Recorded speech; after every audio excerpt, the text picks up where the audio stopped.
What's new and what's happening in the fast-paced world of everyday professional life? We keep you up to speed on the daily hustle and grind of today's industry pros and what they may be up to after hours. Welcome guys again to another episode of KMC's Hustle and Grind, where today we're going to talk about trust in your remote team. So in today's episode, we're going to explore the company's active responses to the pandemic by adapting to changes in their flexible working setup, providing cost-efficient solutions and opportunities for both small businesses and global companies alike, and the best teams to support this, of course. So for today, we are joined by Martin Bill. Hi, Martin. Hello, thank you for having me. So he's the managing director of Contact 121 and has 20 years of experience in the contact center industry. So I'd say that he has been in the driver's seat, as the industry evolved from the traditional ways up to how it has been modernized by technology throughout the years. I'd also add that he could be the Brad Pitt of contact center. Oh, you're so kind, thank you. So, good morning, Martin. How are you doing today? So far, doing very well. Some coffee always helps, but thank you for having me. Yeah, we are super thankful for having you here as well. So, why don't we start with you telling us a little bit more about yourself and Contact 121? Not much about me because that's a bit boring, but Contact 121, we're an Australian-based contact centre. We've been in operation for the last 20 years or so, and time flies. We have a range of customers, small, large, government, private customers, and varying customers throughout those 20 years as well. I would say we're successful by the fact that living for 20 years and surviving for 20 years in this environment is a test of time. I'm currently here in the Philippines, and I have been as a guest of KMC to some degree, some large degree, so we could set up a partnership to be able to seat back in the Philippines again during and after and while the pandemic still rages. Yeah, I would really agree to that one. So I will go now dive into Contact 121's expertise as well, because we wanted to know your thoughts with the remote working's rapid increase, as a pandemic response, and how companies are actually adapting to this change in setup. So what are your thoughts on that?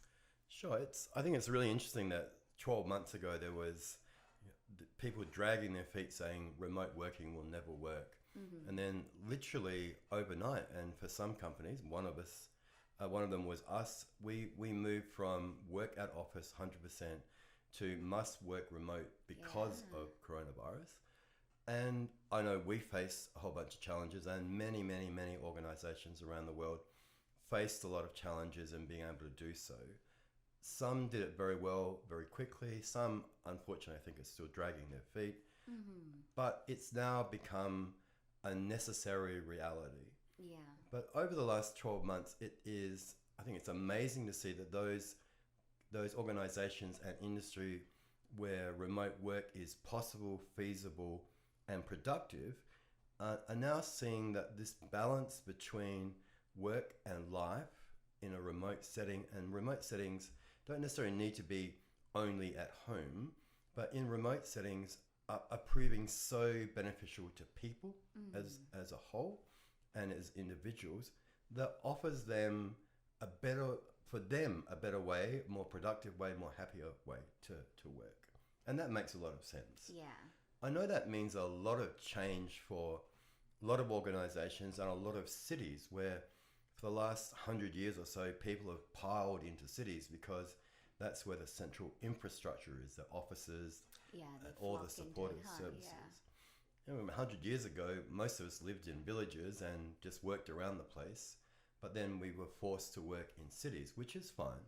But I see now that there's going to be a bit of a move back towards this village scenario where people can just walk from their bedroom to their dining room table, basically, open their laptop, work, and then at lunchtime go for a walk. Or after that, then pick up the kids from school, or go straight from their laptop to gym sessions. Those sorts of things where the work-life balance makes a huge difference, not only to their lives, but to their own productivity as well. Yeah. It's so funny because I feel like I was just gone into a timeline of a tunnel of timeline, taking a view from 100 years ago, like, and then to actually that all happening with just 12 months ago. Oh, and It's like yeah, super zoom on that one. Yeah. I think it's really interesting. Yeah, I'm not saying I was alive 100 years ago. I just want to make that very clear. The trend from where that came from. Yeah. Yeah. And how that varied actually in just a span of 12 months. Like, we never really anticipated how it would have been super effective as well, right? And I wanted to discuss about that as well in a bit, both in the company perspective and also in the welfare of the employees' perspective in a bit. So when it comes to the offshoring services, as you've mentioned, like, do you agree, or how do you see this as a cost-efficient solution for both small businesses and global companies alike?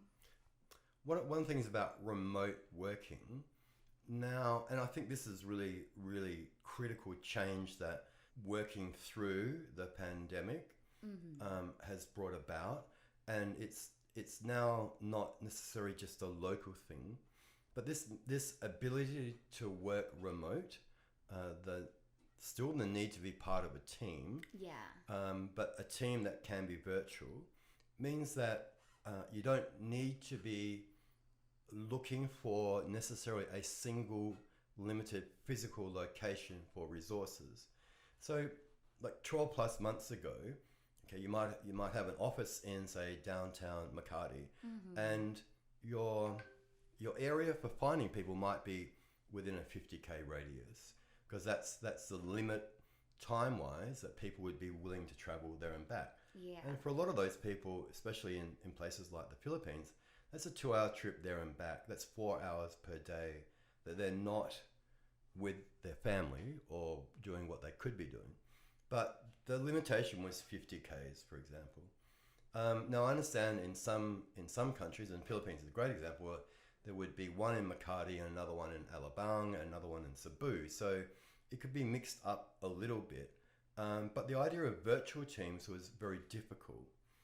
The offshoring scenario, that work-life balance, along with this remote working thing, says that now I don't need to be limited to the physical location of an office building to find a team.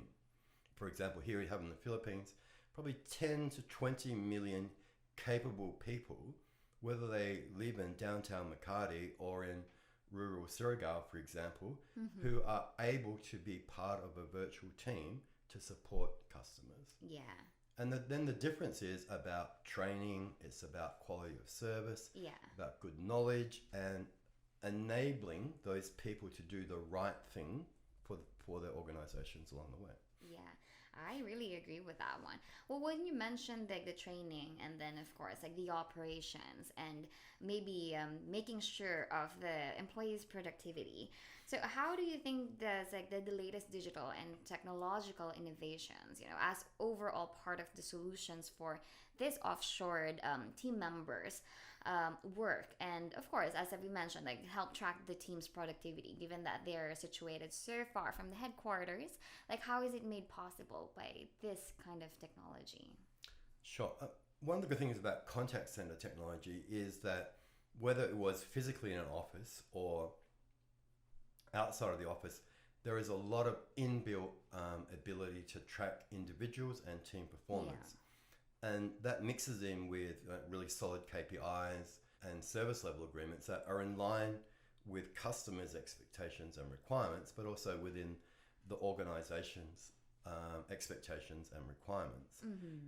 So that's one of the things that we've found, and I think a number of other contact centers around the world have found, is that by using that technology, essentially putting it in the cloud, then access remotely or within an office building still enables supervisors, team leaders, project managers, program managers to actively check the performance of team members on a minute by minute, day by day, week by week basis as well.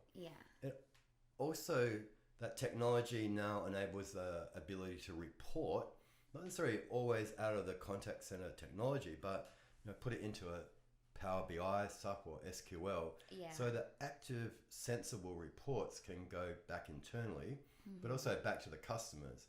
So part of the reporting aspect is saying it's not necessary how many times did I answer that call in the same 30 seconds, because that's not always important. But things like first call resolution and first contact resolution are really critical. Yeah. You can have someone ring up like 10 times and not get an answer. Yeah. You can have someone ring up one time and get an answer, and they're not going to ring the other 9 times. Yeah. So that quality of interaction is really critical, and that also can be mapped out through the technology as well. Yeah. Whether that's physically in an office or 100 people sitting in 100 different homes. Yeah, that's really interesting to also think about, given the offshore teams, because how do you think that model then affects the dynamics between the, like, for example, organizational relationships? Because I think we do agree that trust would be like a main factor in effectively managing and collaborating an offshore team. So how does that model affect the dynamics in terms of the relationship of the organization members themselves? Sure. Outsourcing is a very interesting scenario where we're an outsourcer. We're in the outsourcing sandwich in the middle sort of thing. Yeah. So we need to obviously keep our customers happy, and our customers need to keep their customers happy. So that's part of the sandwich. But also too, we rely on staff at some point to essentially do the right thing. Yeah. And do the right thing is very different according to different customers. Yeah. But there is as you say, a very central element of trust in all that relationship.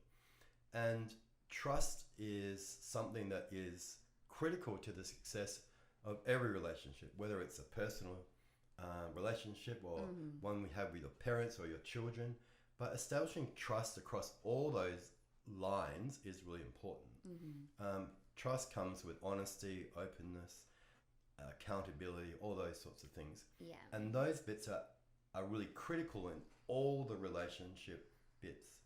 So being an outsourcer is a little bit difficult, but okay, in the fact that establishing trust through honesty and openness is what we need to do. When that happens, then everybody works in true partnership towards a common goal, just like it would be with even you and your dog, or you and your brother, or you and your husband sort of thing. So once you've established that trust and you're working towards a common goal, that's great. That doesn't mean you always agree on everything, but you establish through trust that you'll get through every issue so that it is resolved and it doesn't become a breaking point. Yeah. For offshore teams, especially in the Philippines, I understand that in the past there's been a mistrust by the people of the Philippines in big organizations or outside organizations. And I think it's now time for Filipinos to get over that. And what I mean by that is that I know once bitten, twice shy, and not every organization is 100%. And I apologize on behalf of all those cowboy contact center and BPO organizations that have come into the Philippines and decided to rape and pillage. I think that sucks terribly.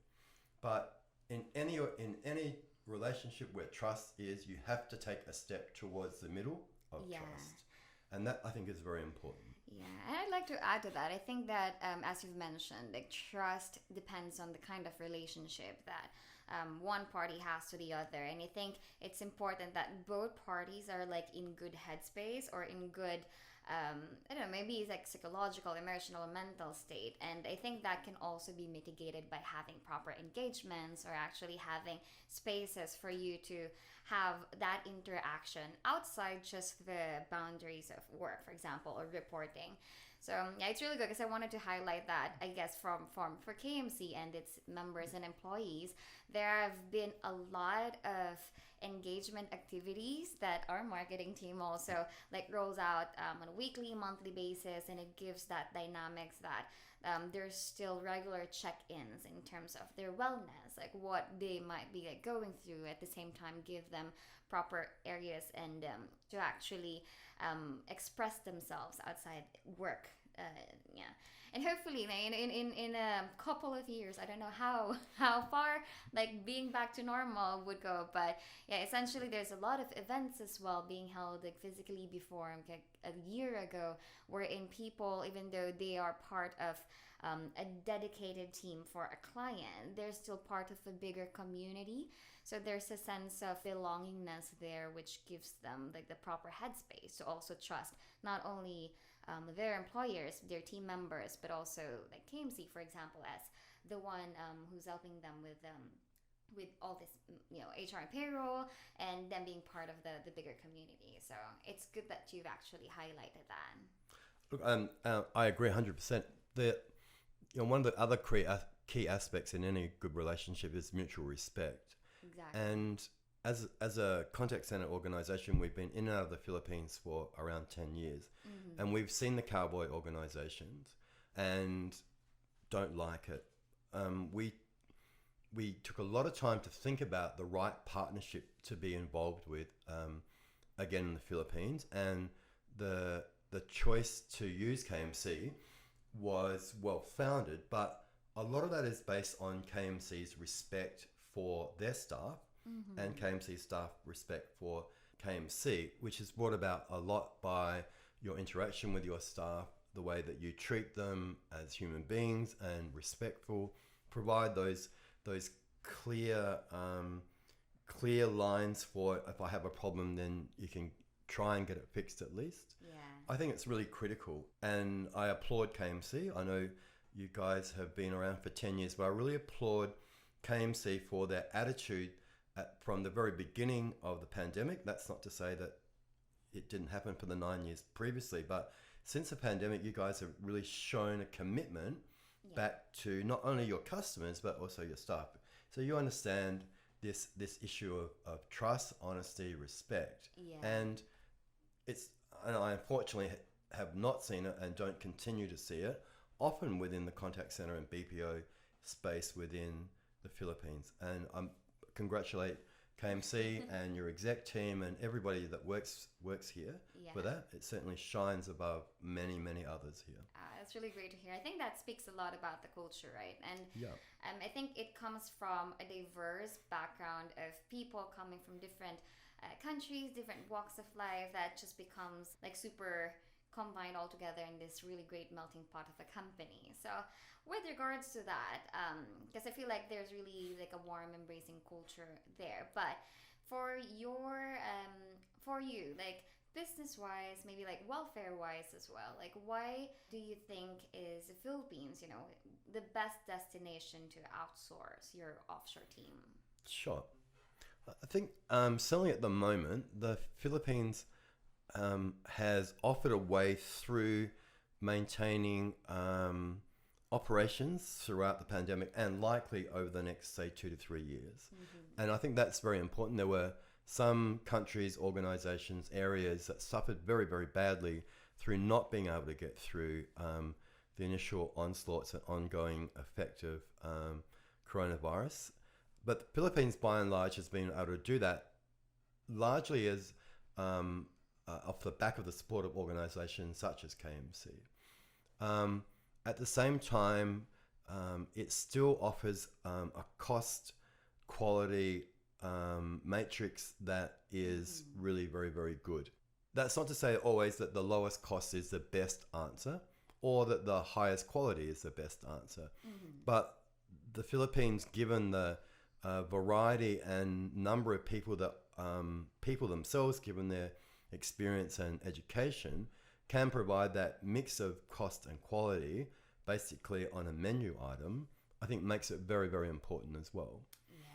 Yeah. Also to the diversity within the Philippines location-wise, I think is really important, which means you don't always have to be in Metro Manila or downtown Makati. Exactly. That's very good as well. Thankfully, the Philippines have really woken up to the need to have better communications, telco and fiber internet connections, etc. Mm-hmm. I think it's taken a long time, and I agree that the criticism is rightfully leveled at the terrible telco that's been around for a long time. But I find it also amazing that the things that could not be done 12 months ago, telco-wise, are magically being done with such rapidity and such better quality as well. I think part of that's a wake-up call, but it's also part of the survival line for Philippines for contact centers and BPOs. You can't have people working from home or any remote scenario unless they've got good quality, stable internet and phone. So it's good to see. So all those things combined, I see it make the Philippines a really good place. When I say place, it's not only the physical place, but the cultural place for outsourcing for quite a long time. I can't see that changing. No, that's really good. I mean, I do agree with widespread out of locations, which also caters to different talent pools in different areas. So I think it's also a good spot for business continuity plans, for example, because you can have multiple teams in different locations that can actually operate simultaneously and support the business regardless of and for unfortunate and unforeseen events that could happen. So sure, and I agree. And we all know the Philippines is unfortunate. It catches almost every typhoon that walks by. Every now and then has a volcano wants to explode, and I've lived through a couple of earthquakes here. So the business continuity is now not necessarily linked to one physical location. So you might have 100 people in literally 100 different locations, which means that if there is a typhoon that goes through eastern Samar, for example, then it's not the roadblock to 100% operational aspects. Mm-hmm. I was in Clark a couple of years ago when quite a significant earthquake went through, and our facility at that time, like many others, was affected, and we were just shut off from the rest of the world because of that single location stuff for a week, which causes havoc and drama. Now, I understand customers are understanding, but the end customers who want something done are only so understanding. Yeah. So your point about business continuity and dealing with disasters, this multiple spread across locations really softens that scenario as well. Yeah. And of course, lastly, to touch as well, like the biggest factor to that is the quality of the talent pool available, right? Besides the locations or the number of sites that you can tap into, as well as the business continuity, I think it's also the quality of the talents that you can find in the Philippines that practically attracts a lot of businesses to do their outsourcing in the Philippines. Yeah, correct. Yeah, the quality of the talent and spread across the geographical size and area of the Philippines is really important. And I think together with this remote working stuff, the reaction to the way the pandemic has means that the available pool of quality talent is now extended. Yeah.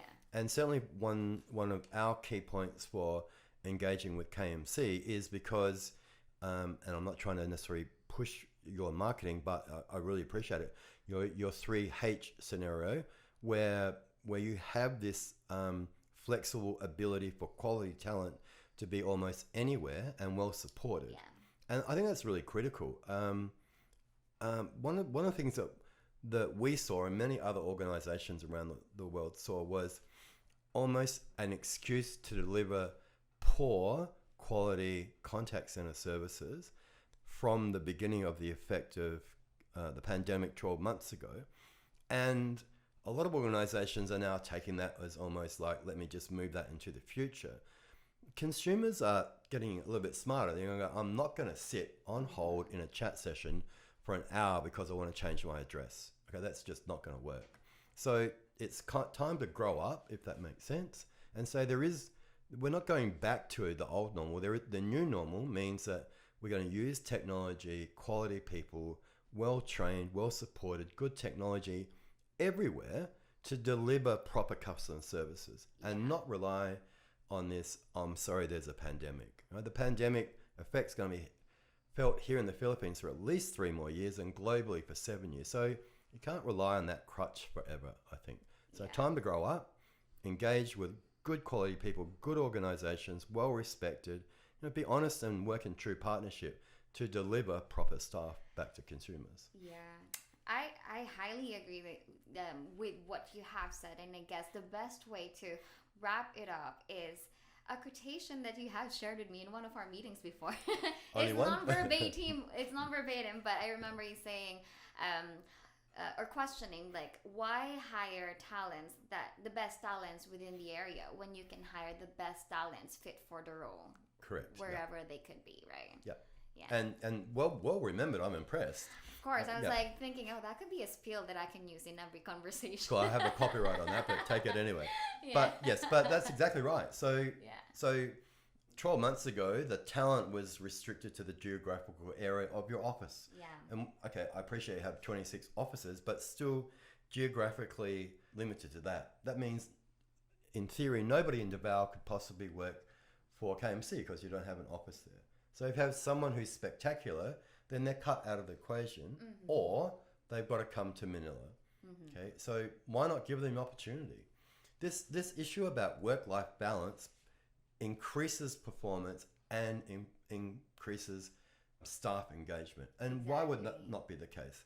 Why not sit at your beachside house in Surigao, for example, that's 10 meters away from the beach, and work during your work time, and then literally get up, pick up your surfboard, walk across the road and go surfing? Yeah. What's the problem with that? Surely, if that's what you want to do and you're enabled to do that, you're going to work better. You're not going to spend 4 hours in a jeepney going backwards and forwards to work. Your work-life balance is just astounding. So that's a win-win-win for everybody. We just need organizations in the middle, whether it's enabling organizations like KMC or customer organizations, to stop hiding from the ability to do that. Okay, because the end result is not for staff, but it's for consumers and staff and companies together. Yeah. So why not do that? Yeah, that's amazing. And yeah, I mean, I look forward to seeing as well how this trend will keep on unfolding as we go through the next few years, and how it could retain or how it could actually improve the lifestyle of employees, as well as the productivity of the return of investment to businesses. So yeah, I mean, that has been like super duper enlightening. Cool.